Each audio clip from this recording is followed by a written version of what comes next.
I remember the exact way the air felt that night, thick with the smell of spilled beer and something electric I couldn't name.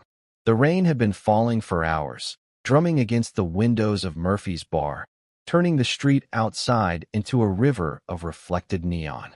The red and blue lights from the sign above the entrance flickered intermittently, casting everything in alternating shadows that made the whole place feel like it existed somewhere between dreams and reality. I had been coming to Murphy's for months by then, always on Thursday nights when the crowd thinned out and the music wasn't quite so loud. It was the kind of place where you could disappear into the background, nurse a beer for an hour, and listen to the steady rhythm of pool balls colliding on felt. The sound had become a comfort to me, something real and immediate in a life that had started to feel like watching myself through glass. That night, I was leaning against the far table, cue stick balanced in my hand, trying to focus on the geometry of the shot in front of me. 7-ball in the corner pocket. Simple enough. But my attention kept drifting to the man across from me, the one who had asked if I wanted to play about 20 minutes earlier. He wore a leather jacket that had seen better years, the kind that molds to your body over time until it becomes like a second skin. His sleeves were pushed up to his forearms, and in the dim light, I could trace the lines of veins beneath his skin like a road map to somewhere I wasn't supposed to want to go. We had been playing casually until that moment. Pleasant conversation, the occasional laugh, the comfortable silence that settles between strangers who recognize something familiar in each other. I had been winning, actually, 3 games to his 1, and I was lining up what should have been an easy shot when he moved closer. Not close enough to interfere with the game, just close enough that when I pulled back the cue, the fabric of his jacket brushed against my arm for the briefest second, just close enough that I could smell his cologne mixed with cigarette smoke and rain. Just close enough that when he spoke, his voice seemed to come from inside my own chest. "Winner gets me," he said, not loud enough for anyone else to hear, not quiet enough for me to pretend I had imagined it. I tried to laugh it off. Of course I did. I even managed to smile, to shake my head like it was the kind of harmless flirtation that happens in bars between strangers who will never see each other again. But the words had already taken root somewhere behind my ribs, settling there with a weight that felt dangerous and necessary all at once. The cue ball cracked against the formation with more force than I had intended. Colors scattered across the green felt like scattered thoughts, and I watched the 7-ball roll past the corner pocket I had been aiming for. A miss. A simple shot I could have made with my eyes closed, and I had missed it completely. Something shifted in the room after that. The background noise of conversation and clinking glasses seemed to fade until all I could hear was the sound of my own breathing and the soft scrape of chalk against the tip of his cue. He stepped up to take his turn, moving with the kind of confidence that comes from knowing exactly what you want and exactly how to get it. As he leaned over the table to line up his shot, I found myself studying the curve of his shoulders, the way his dark hair fell across his forehead, the careful concentration in his eyes. There was something about the way he held himself that suggested he was used to taking risks, used to asking for things that other people were afraid to even think about. The game continued, but everything felt different now. Each time we moved around the table, the space between us seemed to shrink a little more. When I reached for the chalk, he was there to hand it to me, his fingers lingering against mine for just a moment longer than necessary. When he bent to take a difficult shot, I found myself holding my breath, not because of the game, but because of the way the light caught the side of his face. By the time we reached the final few balls, it felt like we were the only 2 people in the entire bar. The pool table had become its own world, bordered by shadows and possibility, and everything that existed outside of it. The other patrons, the bartender wiping down glasses, the rain still falling against the windows, had faded into background noise. I should have been focusing on the game. Instead, I was thinking about the words he had spoken, turning them over in my mind like stones in my pocket. "Winner gets me." What did that mean exactly? And why did it feel like he had seen straight through the careful armor I had spent years building around myself? My last shot was an easy one. 8-ball, straight into the side pocket.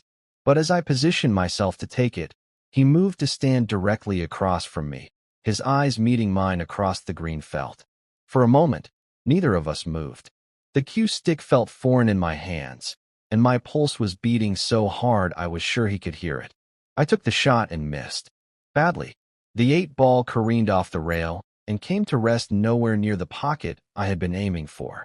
He smiled then, not the kind of smile that celebrates winning, but something quieter and more knowing. Something that suggested this had all been inevitable from the moment I walked into the bar that night.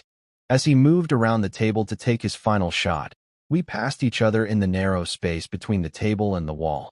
It should have been a simple exchange, him taking the cue, me stepping back to give him room.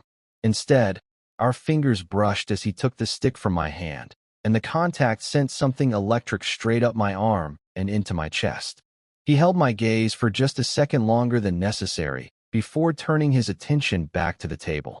And in that second, I realized that whatever game we had been playing, it had never really been about pool at all. I drove home through streets slick with rain, my hands gripping the steering wheel tighter than they needed to. The windshield wipers beat a steady rhythm against the glass, but all I could hear was the echo of his voice saying those 3 words. "Winner gets me." They played on repeat in my head like a song I couldn't shake. Even as I pulled into the driveway of the small craftsman-style house I had called home for the past 12 years. The porch light was on. It always was on Thursday nights, a small beacon that Elise left burning until I returned from what she believed were my weekly escapes to think and be alone. She never asked where I went, and I never offered details beyond the bar downtown where I could sit quietly and clear my head. It was an arrangement that worked for both of us. She got her evening shows uninterrupted, and I got a few hours away from the careful choreography of our shared life. I sat in the car for a moment before going inside, watching the familiar silhouette of our living room window where the blue glow of the television painted everything in shifting shadows. This was the life I had built, brick by careful brick. The mortgage we had signed together when we were 28 and believed that wanting the same things was the same as wanting each other. The joint checking account at First National, where I had worked for the past 14 years, climbing from teller to assistant manager to loan officer with the methodical patience of someone who believed that stability was the highest form of success. Inside, the house smelled like the lavender candles Elise burned while watching her evening programs. I could hear the familiar sounds of one of her crime shows playing in the living room, dialogue delivered in the clipped, efficient tones of actors pretending to solve mysteries that would be forgotten by next week's episode. I hung my jacket on the hook by the door, the same hook where it had hung every night for over a decade, and called out that I was home. She called back from the couch, asking if I had eaten, if I wanted tea, if the rain had been bad downtown. The questions came automatically, part of the script we had written together through years of practice. I answered in the same spirit. Fine, no thank you, not too bad, and made my way to the kitchen where the dishes from dinner sat drying in the rack beside the sink. This was our rhythm, had been our rhythm since we had settled into the comfortable routine of 2 people who had chosen each other not out of passion, but out of a shared understanding of what a life was supposed to look like. We had met at a friend's housewarming party, both of us 26 and tired of the uncertainty that had defined our early 20s. She was a kindergarten teacher with weekend plans that involved farmers markets and book clubs. I was working my way up at the bank and learning to appreciate the satisfaction that came from helping people secure mortgages on houses where they would build the kinds of lives that looked, from the outside, complete.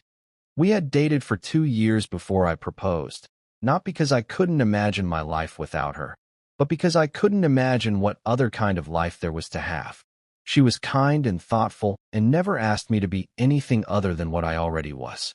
We bought the house 6 months after the wedding, a 1920s bungalow with hardwood floors and a kitchen that needed updating. We talked about children in the abstract way that people talk about retirement, something that would happen eventually, when the timing was right, when we had saved enough, when the spare bedroom had been properly converted. But somehow the timing never felt right, and the spare bedroom remained a repository for exercise equipment we rarely used and boxes of books we told ourselves we would organize someday. Elise stopped mentioning children around our 5th anniversary. I stopped asking about her thoughts on the subject around our 8th. By our 10th, We had learned to discuss the future in terms of vacation destinations and home improvement projects, safer territory for two people who had discovered that wanting the same things wasn't necessarily the same as wanting them together. There was no great unhappiness in our marriage.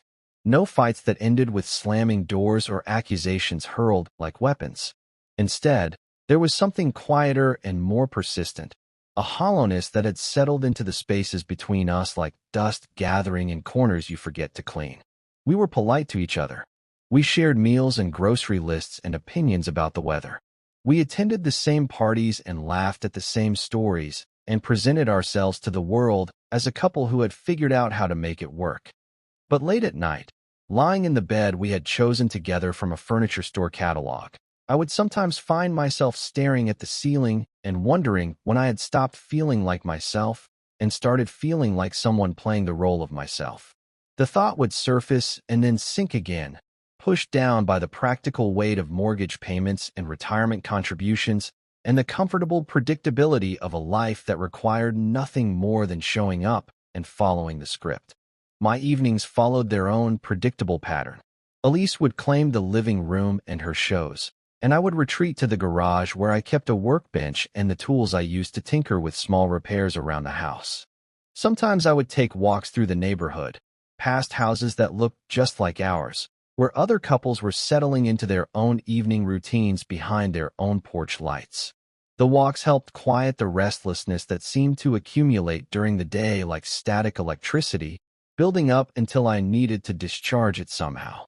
The pool hall had started as an extension of those walks, a place I could sit in the anonymous darkness and listen to the sounds of other people's conversations without having to contribute to them myself. I told Elise I was going to Murphy's to think, which wasn't entirely a lie. I did think there, sitting at the bar with a beer I would nurse for 2 hours, watching the regulars play their games and listening to the jukebox cycle through the same collection of songs that had probably been there since the place opened. It was supposed to be meditation, a weekly ritual that helped me reset before returning to the careful patterns of our shared life. Instead, it had become the one place where I could sit with the question I was afraid to ask anywhere else. Is this what happiness is supposed to feel like? Tonight, walking past Elise in the living room where she sat curled into the corner of the couch we had picked out together 7 years ago, I felt the weight of that question more acutely than ever. She looked up from her show long enough to smile and ask if I had a good time. I told her yes, the same answer I had given her every Thursday night for months. But this time, the word felt different in my mouth, heavier and more complicated, because for the first time in years, it had actually been true. I made my way upstairs to the bedroom where the clothes I would wear to work tomorrow were already laid out on the chair beside the dresser. A ritual of preparation that helped maintain the illusion that my days held some kind of purpose beyond the simple accumulation of hours. In the bathroom mirror, I looked like the same person who had left the house 3 hours earlier. But something behind my eyes felt different, awakened in a way that made me both hopeful and terrified. The week that followed felt like living inside a song played at the wrong speed. Everything familiar, the drive to work, the rhythm of processing loan applications, the conversations with Elise over dinner, continued exactly as it always had, but underneath it all ran a current of electricity I couldn't name.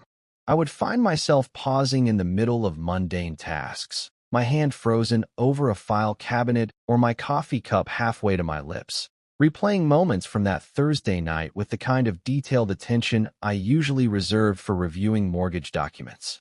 I remembered the way Gabriel had moved around the pool table, confident and unhurried, like someone who had never doubted his right to take up space in the world. I remembered the texture of his voice when he spoke those 3 words that had lodged themselves somewhere behind my sternum. Most of all, I remembered the way he had looked at me in that final moment before walking away, not like he was trying to figure me out, but like he already had. At work, I caught myself glancing at the clock more often than usual, watching the minutes accumulate with the strange anticipation of someone waiting for an appointment they weren't sure they wanted to keep. My colleague Janet noticed the change first, commenting during our Tuesday morning meeting that I seemed distracted, asking if everything was all right at home. I assured her it was, which was true enough.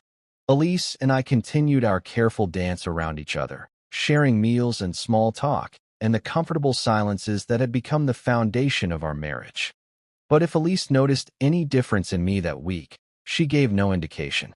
She continued her evening ritual of crime shows and lavender candles, asking the same gentle questions about my day that she had been asking for years. I continued providing the same carefully edited answers, leaving out the parts that wouldn't fit into the narrative we had built together about who we were and what we wanted from our life. By Wednesday, I had convinced myself that I wouldn't go back to Murphy's.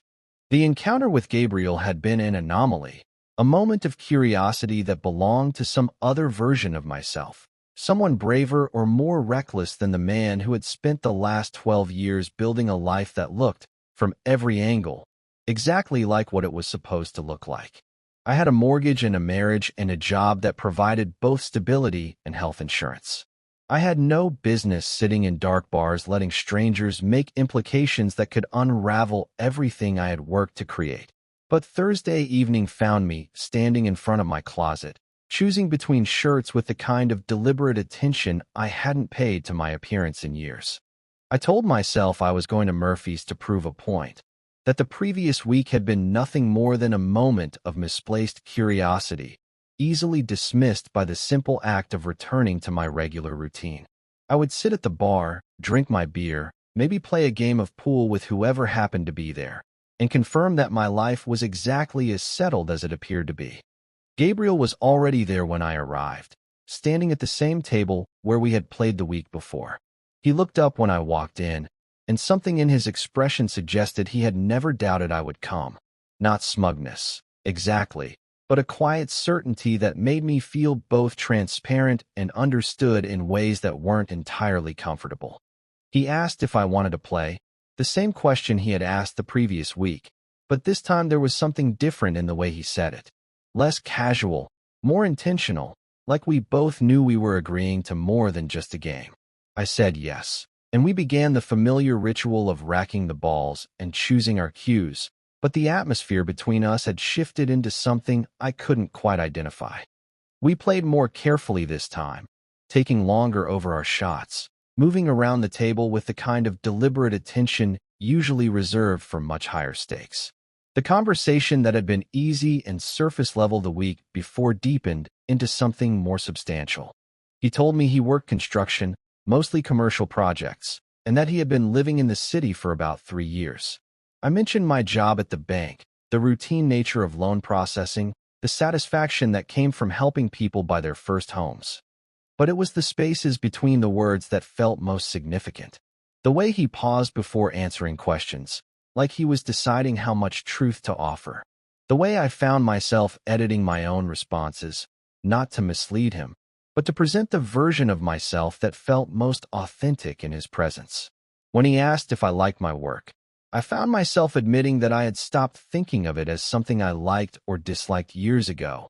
It had become simply something I did, like brushing my teeth or checking the weather. He laughed at that, but not unkindly. He said he understood the feeling, that his last job had been with a company that built strip malls and medical offices, projects that paid well, but left him feeling like he was contributing to the slow erasure of everything interesting about the world. He had quit 6 months ago to work for a smaller outfit that specialized in historic renovations, projects that required more skill and paid less money, but let him go home feeling like he had preserved something instead of destroying it. The conversation meandered through topics I hadn't discussed with anyone in years. He asked about music, and I found myself admitting that I still listened to the same albums I had loved in college, even though I couldn't remember the last time I had bought anything new. He told me about a concert he had seen the previous month, a band I had never heard of playing in a venue I had driven past hundreds of times, but never entered. When he described the music, something about the way the bass line moved through the crowd like a shared heartbeat, I felt a strange pang of envy for experiences I hadn't even known I was missing. We talked about books, about movies, about the way the city had changed in the years since we had both arrived here from smaller places with different kinds of problems. He had grown up in a town where everyone knew everyone else's business, where being different meant being discussed at length in places you weren't invited to defend yourself. I had come from a similar place, though I had never thought about it in quite those terms before. As the evening progressed, I began to understand that Gabriel was offering me something I hadn't realized I needed: permission to remember who I had been before I became who I was supposed to be. The conversation felt both dangerous and safe, like stepping onto ice that might be thick enough to hold me or might crack under the weight of honesty I wasn't used to carrying.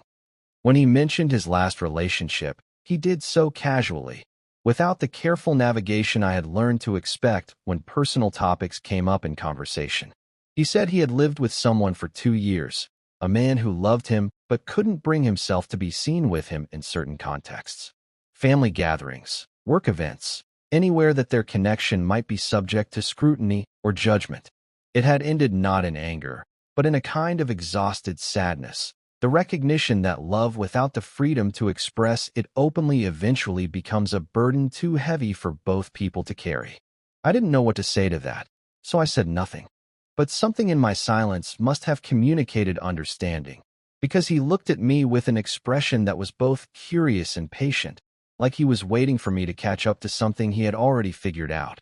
The game ended with him winning by a narrow margin, but neither of us seemed particularly invested in the outcome. As we returned our cues to the rack, he mentioned that he would probably be back the following Thursday, same time, if I was interested in a rematch. The words were casual enough, but there was something in the way he said them that suggested the question wasn't really about pool. I told him I would think about it, which was true, though I knew even as I said it that thinking wasn't going to be the problem. The problem was going to be admitting to myself what I was actually thinking about, and whether I was brave enough to act on conclusions that could change everything about the life I had spent years learning to accept as enough. I went back the following Thursday, and the Thursday after that. What had begun as a weekly escape from the predictable rhythms of my life gradually transformed into something I found myself anticipating with an intensity that surprised me. By the fourth week, I had stopped pretending to myself that my visits to Murphy's had anything to do with needing space to think. They had become about Gabriel, about the conversations that seemed to unlock parts of myself I had forgotten existed, about the way he looked at me like I was someone worth paying attention to. The ritual developed its own familiar pattern. I would arrive around 8:30, after the dinner rush had cleared and before the late-night crowd settled in for serious drinking. Gabriel would already be there, usually at our table, sometimes playing alone while he waited, practicing shots with the methodical patience of someone who understood that mastery was built through repetition. He would look up when I entered, and something in his expression would shift from neutral to pleased in a way that never failed to send a small shock of electricity through my chest. We would play, but the games themselves became secondary to the conversations that wrapped around them. I found myself preparing for these Thursday evenings in ways that felt both foreign and natural. Thinking during the week about things I wanted to tell him, observations about my daily life that I thought might make him laugh, questions about his work, or his thoughts on books I had started reading again after years of neglect. At home, Elise began to comment on my improved mood. She mentioned that I seemed lighter on Friday mornings, less distracted during our weekend routines. She attributed this to my Thursday night outings, pleased that I had found something that helped me relax. I agreed with her assessment, though I couldn't bring myself to explain exactly what that something was. The conversations Gabriel and I shared felt too private to translate into the careful language that Elise and I used to discuss the manageable aspects of our lives. As the weeks passed, our discussions deepened beyond the surface-level topics that had characterized our early encounters. Gabriel told me about growing up as the son of a mechanic in a town where curiosity about anything beyond cars and football was viewed with suspicion. He had learned early to keep his interests to himself, the books he read, the music he listened to, the questions he asked about why things were the way they were. He had left for college on a scholarship, studied engineering, and spent 2 years working for a firm that designed bridges before realizing that the corporate world felt as suffocating as the small town he had worked so hard to escape. I found myself sharing stories I hadn't told anyone in years. About the poetry I had written in college, notebooks full of attempts to capture feelings I couldn't express in ordinary conversation. About the semester I had spent studying abroad, living in a small apartment in Prague, and discovering that there were ways of being in the world that I had never imagined possible. About the gradual process by which those possibilities had been traded for more practical considerations, steady employment, mortgage approval, the kind of stability that looked like success from the outside. Gabriel listened to these stories without judgment, but also without the polite disinterest that usually greeted my attempts to discuss anything beyond the immediate practicalities of daily life. He asked follow-up questions, wanted to know about specific poems, particular moments from those months in Europe when I had felt most alive. His attention was focused and genuine in a way that made me realize how long it had been since anyone had been truly curious about the person I was rather than the role I played. During our 5th week of Thursday meetings, he began teaching me shots I had never attempted before. Combinations that required thinking 3 moves ahead, bank shots that demanded an understanding of angles and momentum that went beyond simple aim and force. I was a competent player, but Gabriel approached the game with an almost scientific precision, calculating possibilities and adjustments with the same methodical attention he brought to his renovation work. The first time he stood behind me to demonstrate a particularly complex shot, I told myself the sudden acceleration of my pulse was simply nervousness about attempting something beyond my skill level. He positioned himself close enough that I could feel the warmth radiating from his body, his chest barely touching my back as he guided my arms into the proper position. His hands covered mine on the cue stick, adjusting my grip and the angle of my stance with gentle pressure that seemed to communicate directly with nerve endings I had forgotten I possessed. "Focus on the contact point," he said, his voice close to my ear. "The 8-ball needs to kiss the rail at exactly this angle to send it toward the corner pocket. Feel where the cue ball wants to go, then trust the physics." I could feel his breath against the side of my neck as he spoke, warm and steady in a way that made it difficult to concentrate on anything resembling physics. But somehow, guided by his hands and his voice, I managed to execute the shot perfectly. The balls moved across the felt in precisely the sequence he had described, and the 8-ball dropped into the corner pocket with a satisfying click that was immediately overshadowed by the realization that Gabriel's hands were still covering mine on the cue stick, and that neither of us was moving to break the contact. The moment stretched long enough for me to become acutely aware of every point where our bodies were touching, his chest against my back, his arms alongside mine, the way his fingers felt over mine on the polished wood. Long enough for me to understand that this was not simply instruction in pool technique, but something else entirely, something that existed in the space between teaching and invitation. When he finally stepped back, I turned to face him, and for several seconds we looked at each other without speaking. The bar noise continued around us, conversations and laughter and the clink of glasses, but it felt distant and irrelevant, like listening to a party happening in another room. Gabriel's expression was patient and questioning, as though he was waiting for me to catch up to something he had understood for some time. I made some comment about the complexity of the shot, the difficulty of calculating all those angles, anything to fill the silence with words that didn't acknowledge what had just happened between us. Gabriel smiled and nodded, accepting my deflection with the same grace he brought to everything else, but something in his eyes suggested that he was keeping track of these moments, cataloging them for future reference. The pattern repeated itself over the following weeks. Gabriel would teach me increasingly complex shots, and each lesson required a degree of physical proximity that felt both instructional and intimate. I began to anticipate these moments with a mixture of eagerness and anxiety, caught between wanting the contact and being terrified of what that wanting might mean for everything else in my life. Our conversations during these weeks took on a more personal quality. Gabriel told me about the loneliness of his previous relationship, the exhaustion that came from loving someone who could only acknowledge that love in private. He spoke about the decision to end it, the recognition that hiding had become more painful than being alone. I found myself discussing my marriage with an honesty that surprised me, not complaining about Elise, but acknowledging the ways in which we had both settled for a version of partnership that prioritized comfort over connection. One Thursday in early November, As we were finishing our third game of the evening, Gabriel mentioned that he rode a motorcycle to work most days when the weather allowed. I had noticed it parked outside on previous visits, a vintage Honda that looked like it had been restored with the same careful attention Gabriel brought to his building projects. He asked if I had ever ridden a motorcycle, and when I admitted I hadn't, he suggested I might enjoy the experience. When we left the bar that night, he walked me over to where the Honda was parked under a street light that cast everything in amber tones. The rain that had been threatening all evening had finally started, light drops that seemed to hang in the air rather than fall. Gabriel ran his hand along the seat of the motorcycle, wiping away the moisture that had collected there, and asked if I wanted to take a short ride. The question was casual enough, but something in the way he asked it suggested that he already knew what my answer would be. I looked at the motorcycle, imagining what it would feel like to climb onto the seat behind him, to wrap my arms around his waist, and trust him to navigate the wet streets safely.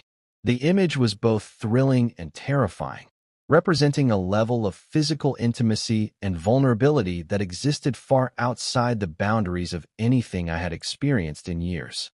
I told him no, but even as I said it, my voice carried a note of uncertainty that made it sound more like a question than a statement. Gabriel nodded, unsurprised by my response, but he continued to stand there beside the motorcycle as though giving me time to change my mind. The rain was beginning to fall more steadily, creating small rivers along the curb and turning the street lights into soft halos of diffused light. Gabriel pulled on his leather jacket and swung one leg over the seat of the Honda, but he didn't start the engine immediately. Instead, he looked at me standing there in the rain, and for a moment I had the strange sensation that he could see straight through to the part of me that wanted to say yes to things I was afraid to want. "Maybe next time," he said, and there was something in his tone that suggested he believed there would be many next times, that we were at the beginning of something rather than engaged in a series of isolated encounters. I watched him start the motorcycle and pull away from the curb, the sound of the engine mixing with the rhythm of the rain on the pavement. He didn't look back as he turned the corner, but something about his posture suggested confidence rather than disappointment, as though he understood that some decisions required time to develop rather than immediate resolution. I walked home through streets that felt transformed by the rain and the late hour. The familiar route seemed different somehow, the houses and streetlights and parked cars existing in a softer version of reality that made everything feel possible rather than fixed. I found myself walking more slowly than usual, not from any reluctance to return home, but from a desire to extend this feeling of being between one place and another, between one version of myself and whoever I was becoming. When I finally reached my own street, I realized that I was smiling. Not the polite, social smile that I wore during conversations at work or dinner parties, but something that came from inside, unbidden and genuine. It was the kind of smile I associated with childhood, with the anticipation of something wonderful about to happen, and I couldn't remember the last time I had felt it.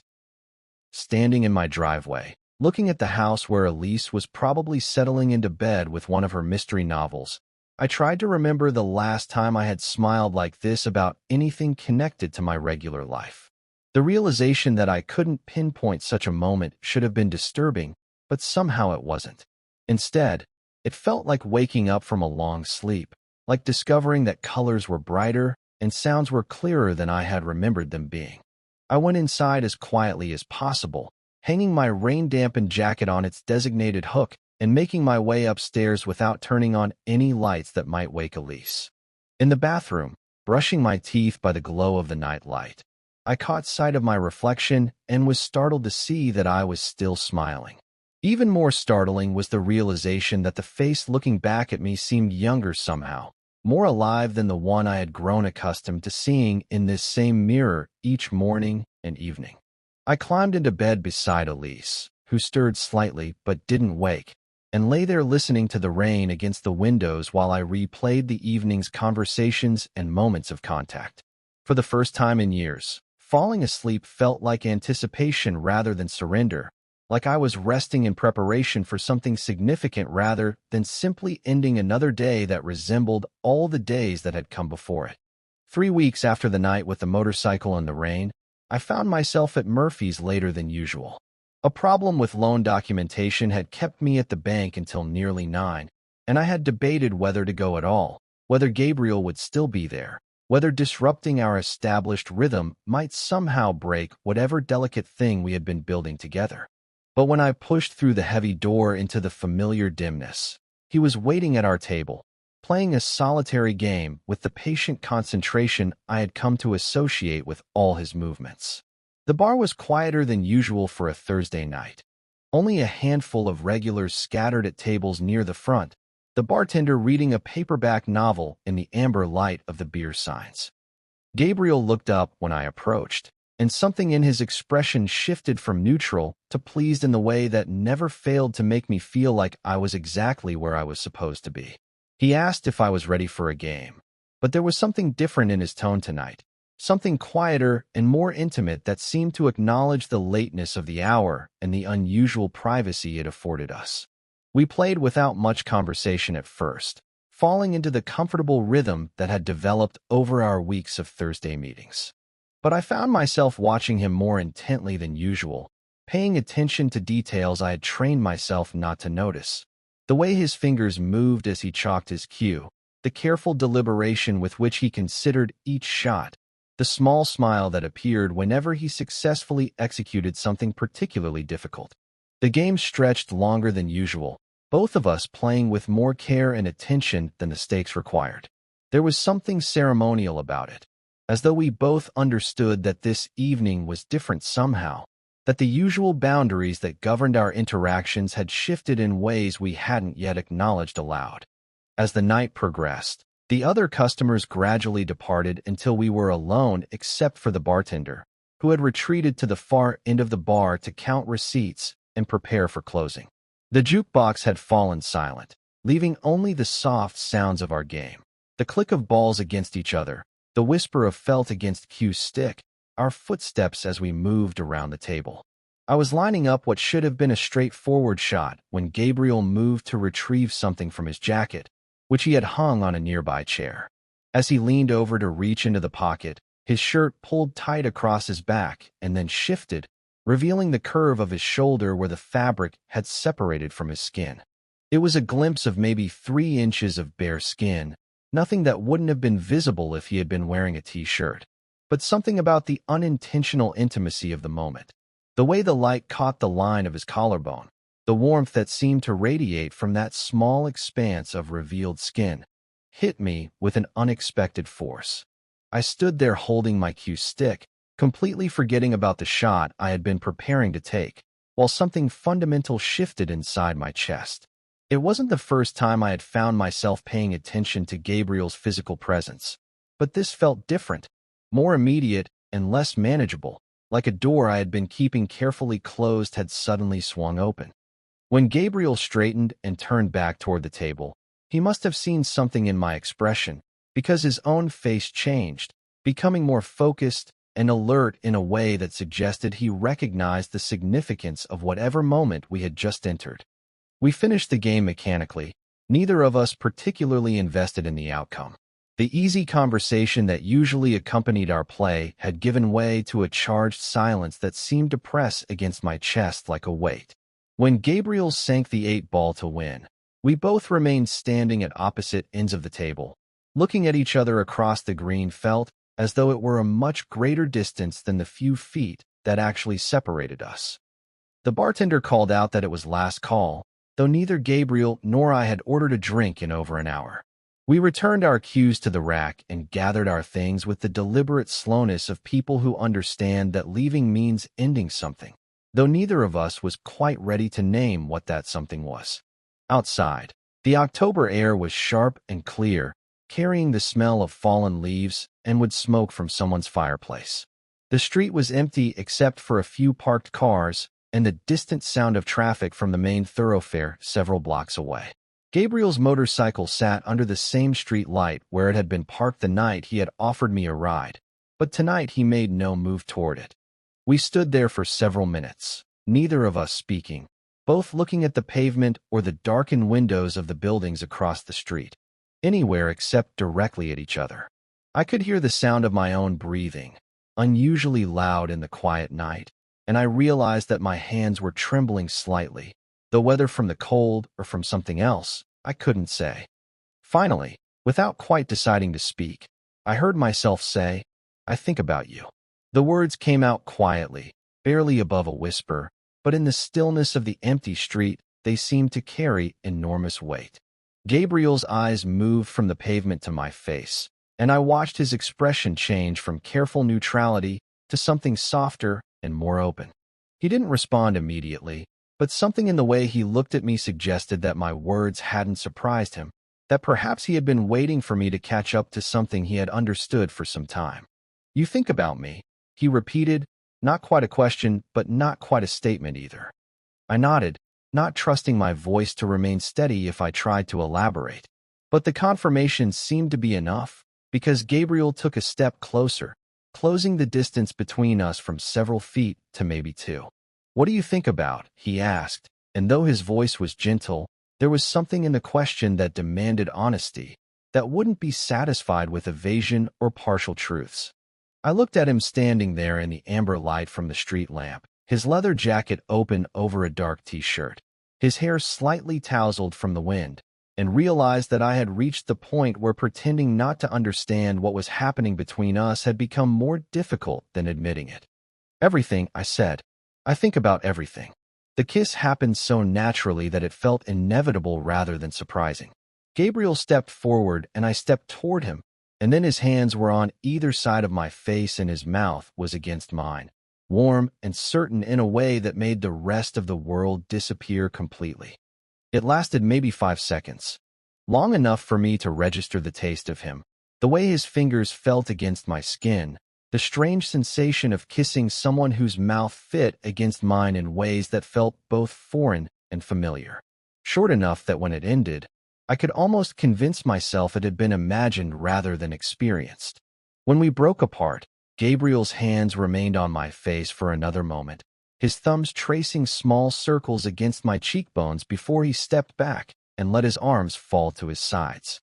Neither of us spoke immediately, but something in his expression suggested satisfaction rather than uncertainty, as though the kiss had confirmed something he had already suspected rather than revealed something unexpected. "I should go," I said finally, though the words felt strange in my mouth, disconnected from any genuine desire to leave. Gabriel nodded, but he didn't step away or move toward his motorcycle. Instead, he remained standing there under the street light, watching me with the same patient attention he brought to everything else, as though he understood that this moment required time to be processed rather than rushed past. "I'll see you next Thursday," he said, and though it was phrased as a statement rather than a question, there was something in his tone that suggested he was less certain about my answer than he had been in previous weeks. "Yes," I said, and was surprised by how steady my voice sounded. "You will." The walk home felt like traveling through a different city entirely. The familiar streets and houses and parked cars all looked the same, but everything felt transformed by what had happened, charged with possibilities I had been trained not to consider. My lips still tingled faintly from the contact, and I found myself touching them with my fingertips as I walked, as though trying to preserve some physical evidence of the moment. By the time I reached my own street, my hands had begun to shake in earnest, not from cold, but from the full impact of what I had done, what I had allowed to happen, what I had wanted to happen. I stood in my driveway for several minutes before going inside, looking at the house where Elise was probably already asleep, and trying to reconcile the person who lived in that house with the person who had just kissed a man on an empty street corner. Inside, I moved through the familiar motions of arriving home as quietly as possible, but everything felt different now, like I was performing actions that belonged to someone else's life. I hung my jacket on its hook, climbed the stairs without turning on any lights, brushed my teeth in the dim glow of the bathroom nightlight.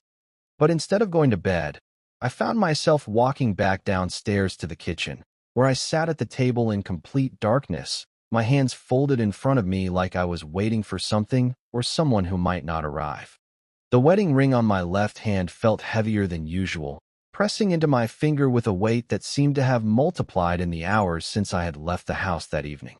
I stared at it in the darkness, this circle of gold that had marked nearly 13 years of my life, and tried to understand how something so familiar could suddenly feel so foreign.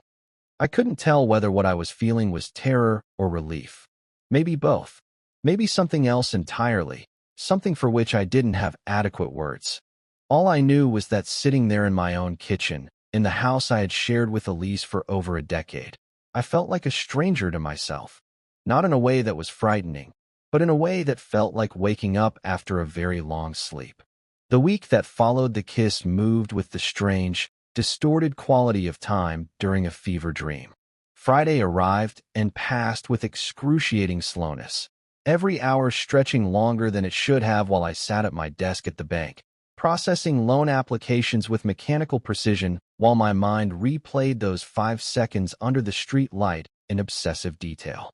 I could still feel the warmth of Gabriel's hands against my face, still taste the brief contact of his mouth against mine, still hear the sound of my own voice saying I think about you like it belonged to someone else entirely. By Saturday morning, Elise had noticed the change. She commented over breakfast that I seemed distracted, asking if something at work was bothering me, if there was anything I wanted to talk about. Her voice carried the careful concern of someone who had learned over 13 years of marriage to recognize when her husband was processing something he wasn't ready to share. I assured her that everything was fine, that I was just tired, that the end of the fiscal quarter always brought additional stress that would resolve itself in time. She accepted this explanation with the same gracious patience she brought to most aspects of our life together. But I caught her watching me throughout the weekend with the quiet attention of someone who understands that the surface of things isn't always reliable. During our usual Sunday routine, grocery shopping, household maintenance, dinner with her parents, I found myself participating in conversations while simultaneously observing myself from a distance, as though I were watching an actor playing the role of Nathaniel rather than actually being him. Her parents asked about my Thursday evening outings, whether I was enjoying my time at the bar downtown, if it was helping me relax after long days at work. I provided the same vague but reassuring answers I had been giving for months, but the words felt increasingly hollow in my mouth, like reciting lines from a play I no longer believed in. Monday and Tuesday passed in a blur of routine activities that felt surreal in their ordinariness. I attended meetings, reviewed mortgage applications, had lunch with colleagues who commented on my unusual quietness but didn't press for explanations. At home, Elise and I maintained our familiar patterns of dinner conversation and evening television, but I could feel her awareness of my distraction growing stronger, her questions becoming more specific even as I continued to deflect them with generalities about work stress and seasonal changes. By Wednesday evening, I had convinced myself that I wouldn't go to Murphy's the following night. The kiss had been a moment of temporary insanity, a lapse in judgment brought on by the unusual intimacy of the late hour and empty bar. I was a married man with a mortgage and a career and responsibilities that extended far beyond my own immediate desires. I had built a life that worked, that provided stability and security for both Elise and myself, and throwing that away for something as uncertain as whatever existed between Gabriel and me would be not just foolish but actively destructive. But even as I rehearsed these rational arguments, I could feel their inadequacy. The kiss hadn't felt like a mistake when it was happening. It had felt like the most honest moment I had experienced in years, like finally admitting to something I had been hiding from myself rather than discovering something new. The memory of it had settled into my chest with a weight that felt less like guilt and more like recognition, as though some part of me that had been held in suspension for years had finally been allowed to breathe. Thursday arrived with the inevitability of a deadline I had been both dreading and anticipating. I moved through my workday with the mechanical precision of someone executing familiar tasks while their attention was focused elsewhere entirely. Every glance at the clock felt significant, each passing hour bringing me closer to a decision I still couldn't name, but somehow knew I had already made. The drive to Murphy's felt longer than usual, even though I took the same route I had been taking for months. I found myself driving more slowly than necessary, stopping for yellow lights I would normally have pushed through, as though extending the journey might somehow postpone the moment when I would have to face whatever was waiting for me there. Gabriel was at our table when I arrived, but something in his posture suggested he hadn't been certain I would come. He looked up when I approached, and I saw relief flicker across his expression before settling into the careful neutrality that had characterized his demeanor all week, as though he too understood that this evening would require navigating different terrain than our previous meetings. We began playing, but the easy conversation that usually accompanied our games felt forced and artificial. Both of us seemed to be waiting for something, though neither was willing to name what that something might be. The pool balls moved across the felt with their familiar clicking sounds, but the game felt like an elaborate ritual we were performing to avoid discussing what we both knew we needed to talk about. Finally, as I was lining up a shot I had no particular interest in making, Gabriel set down his cue and said we needed to have a conversation. His tone was gentle but firm, the voice of someone who had decided that avoidance had reached its natural limits. I straightened up and looked at him across the table, and for several seconds neither of us spoke. Then, without quite deciding to do so, I found myself telling him everything. About Elise and the 13 years of careful companionship that had never quite transformed into the kind of love that poets write about. About the house and the mortgage and the job that provided security but had stopped providing satisfaction years ago. About the growing sense that I had been living someone else's life, following a script that had been written by people who had never bothered to ask what I actually wanted. I told him about the hollowness that had settled into the spaces between Elise and me, not born of cruelty or indifference, but of a fundamental mismatch that we had both chosen to ignore rather than address. About the way our conversations had gradually shifted from shared dreams to shared logistics, from what we wanted to become to what we needed to accomplish. About the recognition that we had built something that looked like happiness from the outside, but felt increasingly like elaborate performance from within. Gabriel listened without interrupting, his expression attentive but carefully neutral, offering neither judgment nor advice. When I finished speaking, he was quiet for a long moment, looking at me with the same patient attention he brought to complex pool shots, as though he was calculating angles and possibilities that weren't immediately visible. Finally, he said that he understood the difficulty of the situation, that he wasn't asking me to make any particular choice, that he respected whatever decision I felt I needed to make. But then he added, almost as an afterthought, that in his experience, most people already knew what they wanted long before they admitted it to themselves. The challenge wasn't figuring out what to want, but deciding whether you were willing to pay the price for having it. You already know what you want, he said quietly. You just don't know if you can pay for it.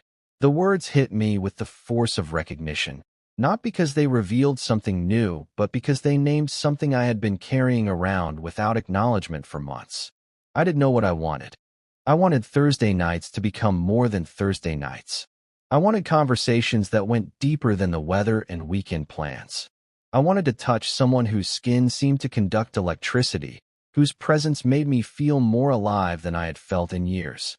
But I also knew what that wanting would cost. Not just the practical disruption of divorce proceedings and divided assets and the awkward conversations with friends who would want to understand what had gone wrong. Those were manageable complications that could be navigated with time and patience. The real cost was the knowledge that I would be dismantling something that had provided stability and comfort, even if it had never provided passion. I would be trading the familiar weight of a life that worked for the uncertain possibility of a life that might actually make me happy. We finished the game without much conversation, both of us seeming to understand that the important discussion had already taken place. When it came time to leave, Gabriel mentioned that he would probably be there the following Thursday, if I decided I wanted to continue our games. The words were casual, but something in his tone suggested that he understood this was likely to be our last meeting, at least for the foreseeable future. Outside, standing beside his motorcycle in the same spot where we had kissed a week earlier, Gabriel asked if I was going to be all right. I told him I thought so, though I wasn't entirely sure what all right was supposed to mean in this context. He nodded and said that whatever I decided, He hoped I would choose something that made me happy rather than something that simply avoided making me unhappy. I watched him drive away, the sound of his motorcycle engine fading into the general hum of the city night. And then I got into my own car and sat there for several minutes, my hands on the steering wheel, trying to decide where I was supposed to go next.